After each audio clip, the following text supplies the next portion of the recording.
আসলে রাজনীতিবিদদেরকে বলা হয় যে রাজনীতিবিদরা সকল নষ্টের গোড়া, এটা প্রথম কথা বলা হয় এবং অভিযোগও করা হয় কিন্তু রাজনীতিবিদদেরকে সবচেয়ে বেশি। স্বাভাবিকভাবেই, কারণ একটা রাষ্ট্র তো রাজনীতি দিয়েই চলে, সুতরাং যারাই থাক, যে মতবাদের লোকেরাই থাক, তাদেরকে সেই রাষ্ট্র পরিচালনা করতে গিয়ে আপনার বিভিন্ন সময় বিভিন্ন রকম কাজ করতে হয় বা করে, যখন তারা আপনার জনগণের দ্বারা আপনার সমালোচিত হন। এটাই কিন্তু স্বাভাবিক।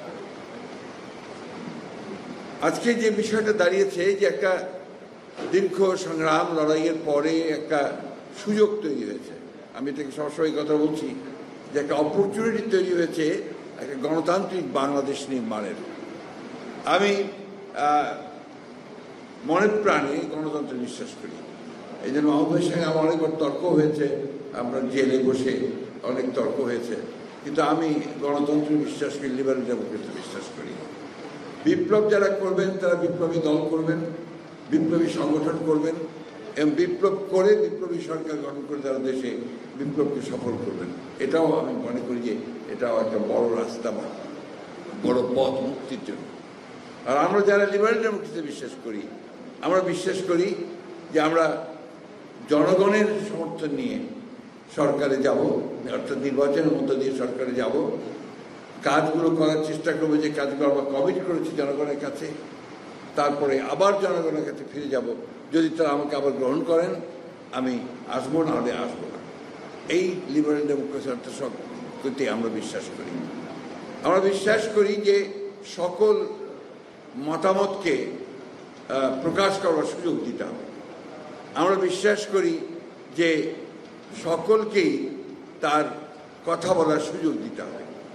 আমরা বিশ্বাস করি যে একজন সাধারণ যে কোনো মানুষের ন্যায্য বিচার পাওয়ার অধিকার রয়েছে এবং তার সমাজে তার মর্যাদা প্রতিষ্ঠা হওয়ার সুযোগ রয়েছে। কিন্তু সেটা হয় না, কারণ আমাদের বিশেষ করে আমাদের বাংলাদেশে শুধু আজকে নয়, সারা বিশ্বেই বোধহয় এই প্রবণতা দেখা দিয়েছে যে লিবারেল ডেমোক্রেসিকে এখন নিচে নেমে যেতে হচ্ছে, একটু পরাজিত হতে হচ্ছে আপনার পপুলারিজমের কাছে এবং অ্যাট দি সেম টাইম আপনার কিছুটা আপনার ওই অথরিটেরিয়ান রেজিমগুলোর কাছে। এটা বাস্তবতা। এখন এটা কেন হচ্ছে তার গবেষকরা বিশ্লেষণ করবেন। রাজনীতিবিদ হিসেবে আমার কাছে মনে হয় যে প্রযুক্তির পরিবর্তনের সঙ্গে সঙ্গে, টেকনোলজির পরিবর্তনের সঙ্গে সঙ্গে আপনার বোধহয় মানুষের মন মানসিকতা মানুষগুলো সব কিছু আস্তে আস্তে বদলায়।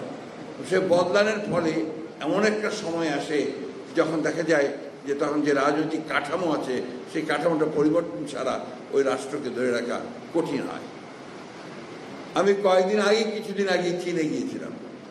আপনারা সবাই দেখেছেন, পত্রপত্রিকা রিপোর্টও করেছেন, অনেক একটা বড় দল নিয়ে গিয়েছিলাম আমাদের বিএনপির শীর্ষ নেতৃত্বদের নিয়ে। আমি চীনে অনেকবার গেছি, যতবার চীনে যাই দেখি চীনের ভিন্ন চেহারা, অর্থাৎ চীন প্রতিদিন বদলাচ্ছে। এবং তাদের সিস্টেমটা তো ভিন্ন, আমাদের সিস্টেম ভিন্ন।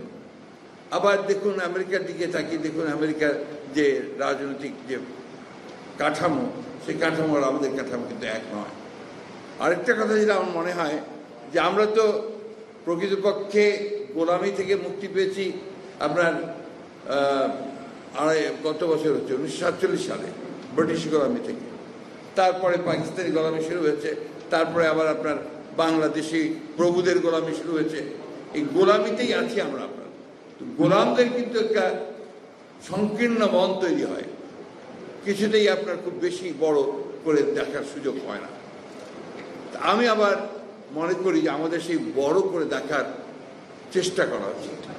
আমাদেরকে সেই চেষ্টা করা উচিত যে আমরা একটা মুক্ত সমাজ চাই, আমরা একটা মুক্ত রাষ্ট্র নির্মাণ করতে চাই, আমরা একটা মধ্যে মানুষের একটা ভালোবাসা তৈরি করতে চাই,